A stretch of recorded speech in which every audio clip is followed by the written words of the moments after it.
ఈరోజు ఇంకో పక్క చూసినప్పుడు ఇక్కడ రోడ్ల విషయంలో ఇప్పటికే 3,400 కోట్లు పెట్టాం. 23,000 కిలోమీటర్లు మరమ్మతులు చేశాం.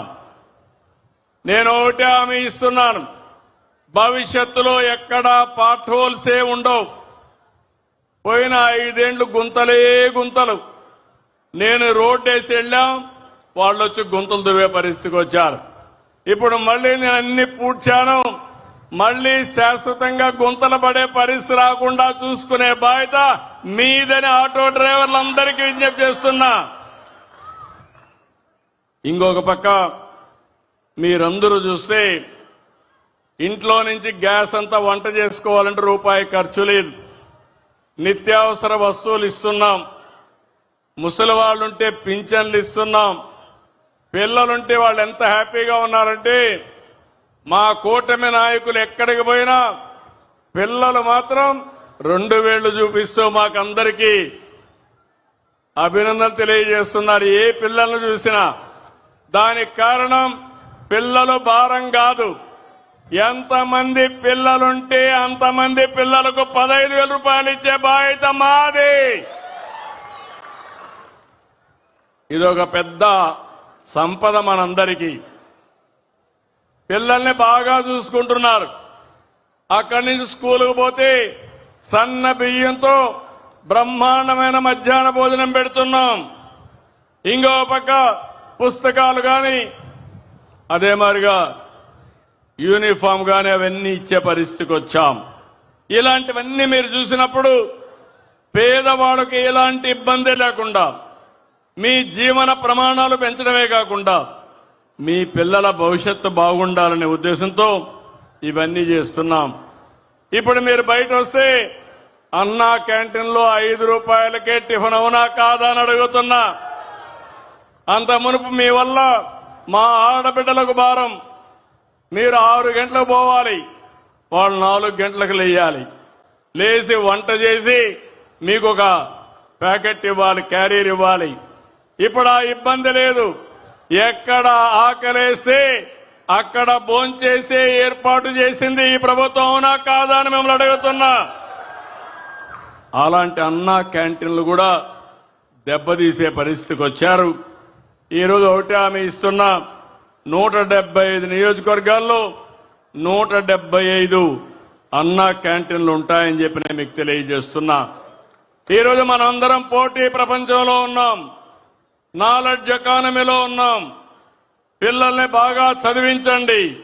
అంతేకాదు ఈరోజు కొత్తగా మీరు చూస్తే ఇంటిపైనే కరెంటు ఉత్పత్తి చేసుకునే పరిస్థితికి వచ్చాం. విజయవాడలో చాలా సంతోషం, అన్ని వెహికల్స్ కూడా సిఎన్జికి మార్చారు. ఇది శుభ పరిణామం. 98% వెహికల్స్ అన్ని సిఎన్జి వెహికల్స్ ఉన్నాయి. ఆటో డ్రైవర్ని మనస్ఫూర్తిగా అభినందిస్తున్నా. మంచి పని చేశారు మీరు. రాబోయే రోజుల్లో వీలైనంత వరకు సిఎన్జి గాని ఎలక్ట్రికల్ వెహికల్స్ పోతామని చెప్పి కూడా నేను మీకు తెలియజేస్తున్నా. ఈ కార్యక్రమాన్ని కూడా మనం ముందుకు తీసుకెళ్తాం. ఇది కాకుండా ఇంకో పక్కన మీరందరూ చూస్తే ఈ రాష్ట్రంలో అందరి ఆరోగ్యం కోసం ఇక్కడే మా ఆరోగ్య శాఖ మంత్రి ఉన్నాడు. యూనివర్సల్ హెల్త్ ఇన్సూరెన్స్ చేశాం. అది 2,50,000 రూపాయలకు అందరికీ చేశాం. పేదవాళ్ళందరికీ 25 లక్షల రూపాయలు ఖర్చు పెట్టి మీ ఆరోగ్యాన్ని కాపాడే బాధ్యత ఈ ప్రభుత్వాన్ని చెప్పి మరొక్కసారి హామీ ఇస్తున్నా. ఇలాంటి వినూత్నమైన కార్యక్రమాల్లో ఇంకో పక్క మీ అందరూ గుర్తుపెట్టుకోవాలి, ఎక్కడ కూడా మీకు వేధింపులు ఉండవు. అదే సమయంలో అటు ఇటు వెళ్ళిపోతా ఉంటే మీరు కూడా పోలేరు. మళ్ళీ ఆ విషయం కూడా గుర్తుపెట్టుకోవాలి. క్రమశిక్షణ అవసరం. అదే సమయంలో మీకోసం నేను ఒకటి హామీ ఇస్తున్నా, జీవోల ఏదైతే జరినామాల జీవో ఉందో దాన్ని రద్దు చేస్తాం. కానీ మీరు గుర్తుపెట్టుకోవాల్సింది, మీరు తిరుగుతా ఉంటే ఎక్కడికక్కడ సీసీటీవీ కెమెరాలు ఉంటాయి, రికార్డ్ అయిపోతాయి. మీరు అనవసరంగా కయాస్ క్రియేట్ చేస్తే దానివల్ల మీకు కూడా నష్టం. మిమ్మల్ని ఎడ్యుకేట్ చేస్తాం, రోడ్లు బాగేస్తాం, మీకోసం ఒక సంక్షేమ బోర్డు పెడతాం. నా ఒక్క చిన్న కోరిక, మీరు కూడా క్రమశిక్షణగా ఉండి 10 మందికి చెప్పి దానివల్ల టూరిజం అభివృద్ధి అవుతుంది, లా అండ్ ఆర్డర్ మెయింటైన్ అవుతుంది. మీ జీవితాలే కాకుండా ప్రయాణం చేసే వ్యక్తుల యొక్క ప్రయాణం కూడా సుజావుగా ఉంటుందని చెప్పి కూడా నేను మీకు తెలియజేస్తున్నా. అదే సమయంలో ఏవైతే ఆటో డ్రైవర్లందరికీ ఫేజ్డ్ మేనర్ మీ వెహికల్స్ అన్ని మార్చడానికి, ఈవీ వెహికల్స్ చేయడానికి కూడా ముందుకు పోతాం. ఫిట్నెస్ టెస్టులలో కానీ చాలా ట్రాన్స్పరెన్సీ చేస్తాం. చలానాల సిస్టమ్ సరళీకృతం చేస్తాం. బ్రేక్ లైసెన్స్ టెస్టింగ్ కేంద్రాల విస్తరణ ఇవన్నీ కూడా చేపడతామని చెప్పి కూడా నేను మీకు తెలియజేస్తున్నా. ఇవన్నీ కూడా ఒకటే మీ అందరికి గుర్తుపెట్టుకోవాలి. ఈరోజు ఈ ప్రభుత్వం పేదల ప్రభుత్వం, మధ్యతరగతి ప్రభుత్వం. ఈరోజు టెక్నాలజీ ఏజ్లో ఉన్నాం. నేను వస్తా ఉంటే మా ఆడబిడ్డని అడిగాను, డ్రైవర్ని అడిగాను. అడిగితే ఒకటే మాట అన్నాడు, సార్ టెక్నాలజీని నేను కూడా ఉపయోగించుకుంటున్నా.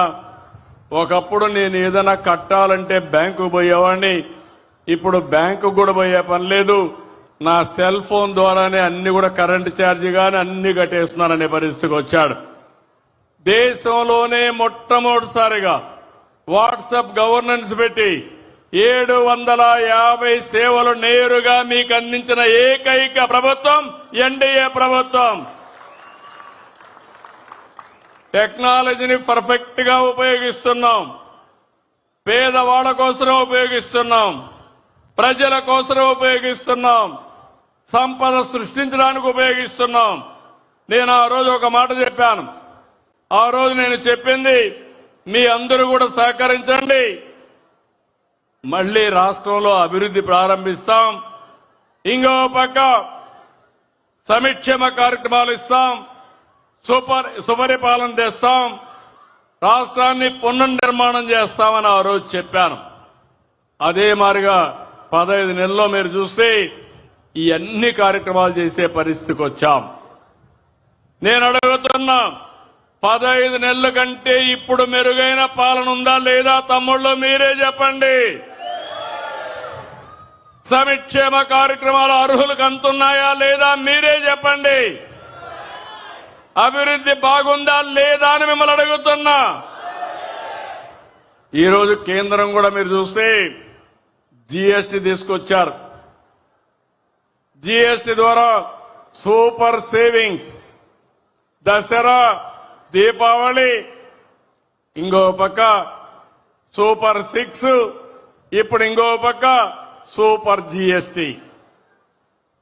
ఈ జీఎస్టీ వల్ల మీరు కొనే వస్తువుల రేట్లు బాగా తగ్గిపోతున్నాయి. మీకు కూడా వెసులుబాటు వస్తా ఉంది, కొనుగోలు శక్తి పెరుగుతా ఉంది.